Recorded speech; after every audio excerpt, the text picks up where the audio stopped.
السلام عليكم ورحمة الله وبركاته.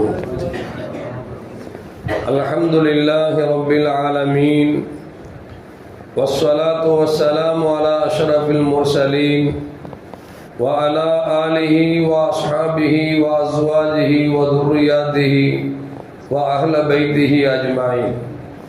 சங்கைக்கும் பெருமதிப்பிற்கும் உரிய பெரியோர்கள சகோதரர்கள, எல்லாம் வல்ல அல்லாஹு ஜல்ல ஜலாலும் நாம் செய்யக்கூடிய எல்லா நற்காரியங்களையும் முகஸ்துதியின்றி இஹ்லாஸான முறையில் இறைவனுக்காக மட்டுமே செய்யப்பட்ட நல்வணக்கங்களில் நம் வணக்கங்களை அல்லாஹ் கபூல் செய்வானாக.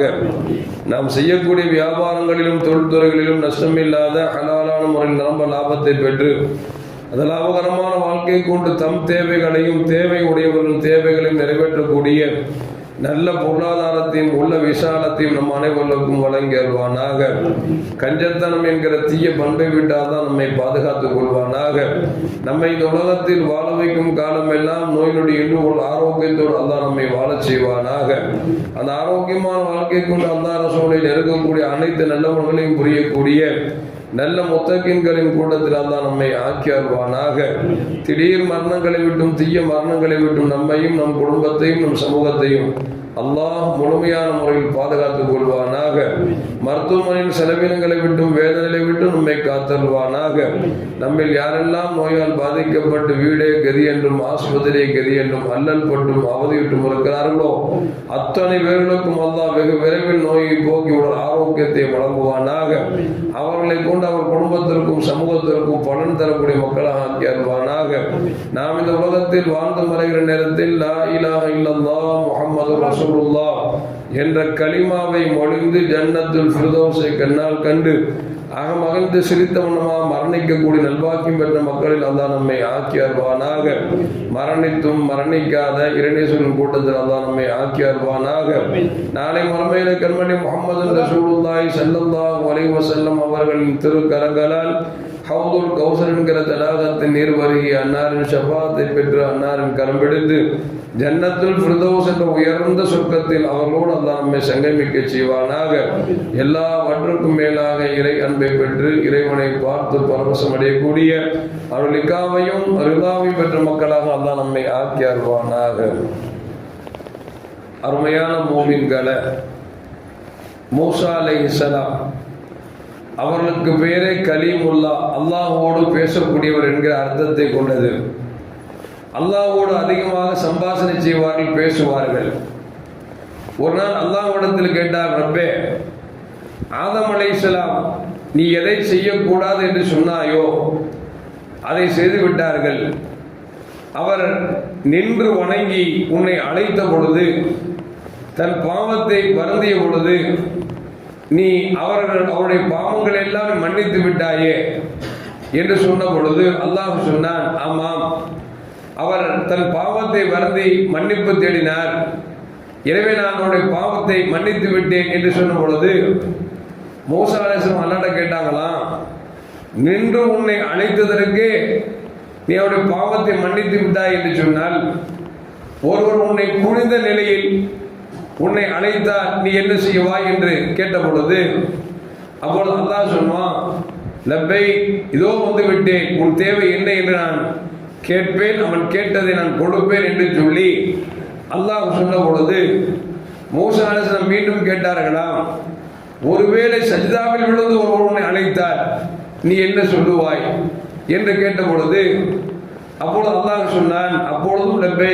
நான் இதோ வந்து விட்டேன், அடியானே உனக்கு என்ன தேவை என்று கேட்பேன், அவன் என்ன கேட்கிறானோ அதை கொடுப்பேன் என்று சொல்லி மூசா அலைஹிஸ்ஸலாம் இடத்திலே அல்லாஹ் சொன்ன பொழுது அதற்கு பிறகு காலங்கள் கடக்கிறது. மூசா அலைஹிஸ்ஸலாம் அவர்களுக்கு அல்லாஹ் தௌராத்தை இறக்குகிறான். அந்த தௌராத்தை படித்து பார்க்கிறார்கள். படித்து பார்த்தால் அதிலே ஒரு வாசகம் இருக்கிறது. என்னோட சொன்னால் கடைசியில் ஒரு சமூகம் வரும். அந்த சமூகம் தான் பசியை போக்குவதற்காக உணவை உட்கொள்கிற பொழுது அவர்கள் பாவங்கள் மன்னிக்கப்படுகிறது என்று அல்லாஹ் தௌராத்தில் எழுதி வைத்திருக்கிற அந்த செய்தியை வாசித்து விட்டு மீண்டும் அல்லாஹ்ட்ட கேட்டாங்களாம், யா அல்லாஹ், பின்னால் ஒரு சமூகம் வரும், அந்த சமூகம் பசியை போக்குவதற்காக உணவை உண்டாலே அவருடைய பாவத்தை மன்னிப்பேன் என்று வைத்திருக்கிறாயே, அப்படிப்பட்ட உம்மத்தில் என்னை சேர்ப்பாயாக என்று சொல்லி மூசா அலைஹிஸ்ஸலாம் அல்லாஹ்ட்ட கேட்டாங்களாம்.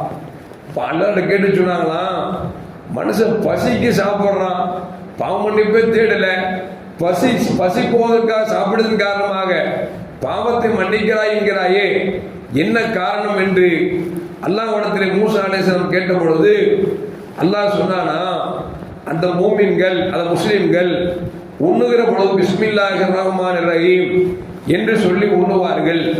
வயிறு நிரம்பி விட்டது என்று சொன்னால் அல்ஹம்துலில்லாஹ், எல்லா போலும் அல்லாஹ்வுக்கு என்று சொல்லி எனக்கு நன்றி செலுத்துவார்கள். எனவே அவர் உட்கொள்ளக்கூடிய உணவிற்காக ஒரு பாவத்தை மன்னிப்பேன் என்று அல்லாஹ் ஜல்ல ஜலாலுஹு சொன்ன பொழுது, அப்பொழுது மூசா அலைஹிஸ்ஸலாம் கேட்டாங்களா, அல்லாஹ் ஜஅல்னி மின் உம்மத் முஹம்மது ஸல்லல்லாஹு அலைஹி வஸல்லம், யா அல்லாஹ் உம்மத்தி முஹம்மது ஸல்லல்லாஹு அலைஹி உம்மத்திலே என்னையும் ஒரு ஆளாக ஆக்கு என்று சொல்லி அல்லாஹ்விடத்தில் துஆ செய்தார்களாம். அல்லாஹ் சொன்னானா, இதெல்லாம் உனக்கு என்ன ஆச்சரியம், லவ்வுல் மஹ்பூதுல எழுதி வச்சிருக்கேன், என்ன தெரியுமா, அந்த கடைசி சமூகம் அவர்கள் பாவத்தை செய்ய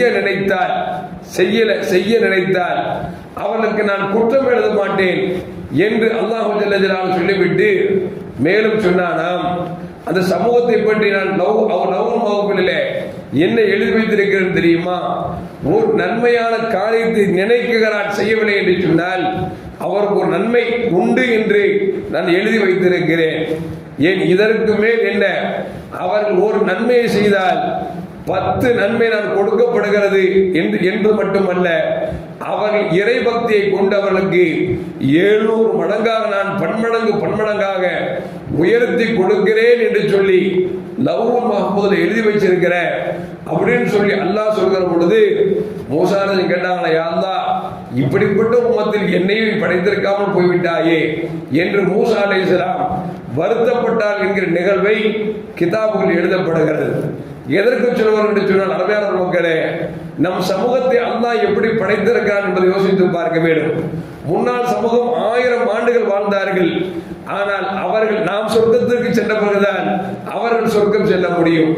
முன்னாள் சமூகம் பாவம் செய்தார் என்று சொன்னால் தங்கள் பாவங்களை எழுதி வீட்டினுடைய வாசலிலே எழுதி போட வேண்டும். அப்பொழுதுதான் அவர்கள் பாவங்கள் மன்னிக்கப்படும். நாம் செய்த பாவத்தை யாருக்கும் தெரியாமல் 2 ரக்காயத்தை தொழுது, யா அல்லாஹ் என் பாவத்தை மன்னித்துக் கொள் என்று சொல்லி ரகசியமாக அல்லாஹ்விடத்தில் கேட்கிற பொழுது அல்லாஹ் பாவத்தை மன்னிக்கிறார் என்பது மட்டுமா? அருமையான மக்களே, ஒரு கணவன் மனைவியிடத்திலே சுகம் கொள்வது கூட நன்மை என்றார்கள் கண்மணி முஹம்மது ரசூலுல்லாஹி ஸல்லல்லாஹு அலைஹி வஸல்லம். சஹாபாக்கள் கேட்டார்கள், யா ரசூலல்லாஹ், ஒரு மனிதன் இச்சைப்பதற்காக தன் மனைவியிடத்தில் சேர்வது எப்படி நன்மை கிடைக்கும் என்று சஹாபாக்கள் கேட்டார்கள். கண்மணி முஹம்மது ரசூலுல்லாஹி ஸல்லல்லாஹு சொன்னார்கள், தன் மனைவி அல்லாத ஒரு பெண்ணிடத்திலே ஒருவர் உறவு கொண்டார் என்று சொன்னால் அது குற்றமா இல்லையா என்று கேட்டார்கள். சஹாபாக்கள் சொன்னார்கள், ஆமாம் யா ரசூலல்லாஹ், அது குற்றம் தான் என்று சொன்னார்கள்.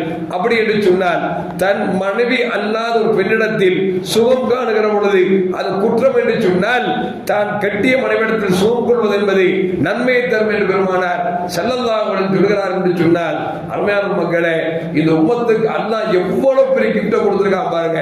நம் இச்சையை நாம் தீர்த்து கொண்டால் அல்லாஹ் அதற்கு நன்மை வைத்திருக்கிறான். ஒரு நன்மையை செய்யவில்லை நாடினால் அதற்கு நன்மை வைத்திருக்கிறான் என்பது மட்டுமல்ல, நாளை மறுமையில் அல்லாஹ் ஜல்ல ஜலாலுஹு எல்லா உம்மத்துக்கும் சாட்சியாளராக நம்ம வைத்திருக்கிறான் என்று சொன்னால் நாம் எவ்வளவு பெரிய பாக்கியம் பெற்றோம் என்பதற்கு யோசித்து பார்க்க வேண்டும். ஆனால் இந்த சமூகம் தன் கணம் தெரியாமல் இன்றைக்கு மக்கள் யார் பின்னாலும் போய் கொண்டிருக்கிறார்கள். சமீபத்தில் உள்ளவர் உங்களுக்கு தெரியும், ஒரு 50 வயதுக்கு மேற்பட்ட ஒரு வயதான பெண்மணி அவர் பேட்டி கொடுக்கிறார், நான் இந்த படத்தை ஜும்மா தொழுகாமல் வந்திருக்கிறேன், ஆனால் ஜும்மா தொழுது நன்மை இந்த படம் பார்த்து எனக்கு கிடைத்து விட்டது என்று சொல்லி ஒரு 52 வயசு பெண்ணு காடு வாவாங்குது, வீடு போகுது. அந்த பெண்மணி சொல்லுகிறார், நான் தொழுகையெல்லாம் விட்டுவிட்டு இந்த படத்தை பார்க்க வந்தேன், இந்த படம் அந்த தொழுகையில் ஒரு நன்மை கிடைத்தது என்று இந்த சமூகம் சொல்லுகிறது என்று சொன்னார். எவ்வளவு கேவலத்திற்கு கேவலமாக போய்விட்டது. இன்னொரு பெண்மணி சொல்லுகிறார், இந்த நடிகனுக்கு நான் ஓட்டு போடுவேன், என் கணவரை போட சொல்லி இருக்கிறேன், எனக்கு என் கணவரை விட அவரை பிடிக்கும், என் குழந்தைக்கே தெரியும் என்று சொல்லி பெருமிதமாக பேசக்கூடிய ஒரு கேவலமான சமூகமாக மாறிவிட்டது. இன்னொரு பெண் சொல்லுகிறார் கணவரை பார்த்து, நீ இன்னாருக்கு ஓட்டு போடவில்லை என்று சொன்னால் உன்னை டைவர்ஸ் பண்ணி விடுவேன் என்று சொல்லுகிறார் என்று சொன்னால் இந்த சமூகம் எங்கே ஒளிந்து கிடந்தது என்று தெரியவில்லை. இவ்வளவு கேவலமாக, இவ்வளவு மோசமாக, நாகரிகமற்ற, இன்னும் சொல்ல போனால் காஃபிரின் வாய்களில் கூட இப்படி ஒரு வார்த்தைகள் வராத ஒரு நிலையில் நம்முடைய மூமினான பெண்கள் கணவனை விஷம் வைத்துக் கொண்டு விடுவேன் என்று சொல்கிறார்கள், கணவனை டைவர்ஸ் கேட்டு விடுவேன் என்று சொல்கிறார்கள், எனக்கு நோன்பு பிடித்த நன்மை இந்த படத்திலே கிடைக்கிறது என்று சொல்கிறார் என்று சொன்னார். அல்லாஹ் தான் காப்பாற்ற வேண்டும் என்று சொன்னார். அதைத்தான் சொல்கிறேன், தன் கணம் தனக்கு என்ன என்று தெரியாத காரணமாகத்தான் யாரையும் தலைவராக, யாரையும் வழிகாட்டியாக நாம் நினைத்துக் கொண்டிருக்கிறோம். ஆனால் உலகம் எல்லாம் யாரெல்லாம் இஸ்லாத்தை எதிர்க்க வேண்டும் நினைத்தார்களோ இஸ்லாத்தை ஆராய்ச்சி செய்தார்கள், கொஞ்சம் தெரிய முற்பட்டார்கள், எல்லோரும் இஸ்லாத்திற்கு வேக வேகமாக வந்து கொண்டிருக்கிறார்கள். இன்னும் சொல்ல போனால் அமெரிக்கா, ஆப்பிரிக்கா போன்ற பெரும் பெரும் நாடுகளில் இன்னும் கொஞ்ச வருடங்களில் இஸ்லாமிய நாடாக மாறிவிடுமோ என்று நினைக்கக்கூடிய அளவிற்கு இன்றைக்கு இஸ்லாத்தின் பக்கம் வந்து கொண்டிருக்கிறார்கள்.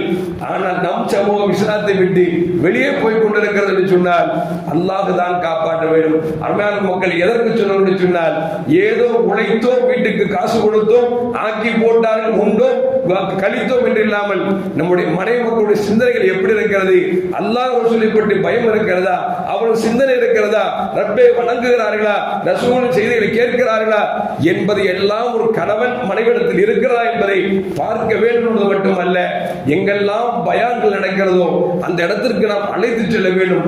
வெறும் செல்போனை மட்டும் கொடுத்துவிட்டு அவர்கள் படம் பார்க்கிறார்களா, பாடம் கேட்கிறார்களா, பயான் கேட்கிறார்கள் என்று சொன்னால் அசிங்கமான மனிதனுக்கு தேவையில்லாத ஒன்றைத்தான் பார்த்து சமூகம் சீர்கட்டு போய் கொண்டிருக்கிறது தவிர நல்லதை கேட்பது என்பது அரிதாக இருக்கிறது.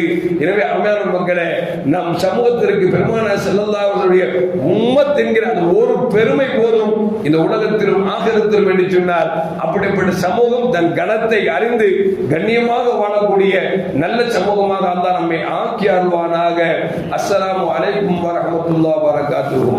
ஸல்லல்லாஹு அலா முஹம்மத் ஸல்லல்லாஹு அலைஹி வஸல்லம். ஸல்லல்லாஹு அலா முஹம்மத் ஸல்லல்லாஹு அலைஹி வஸல்லம்.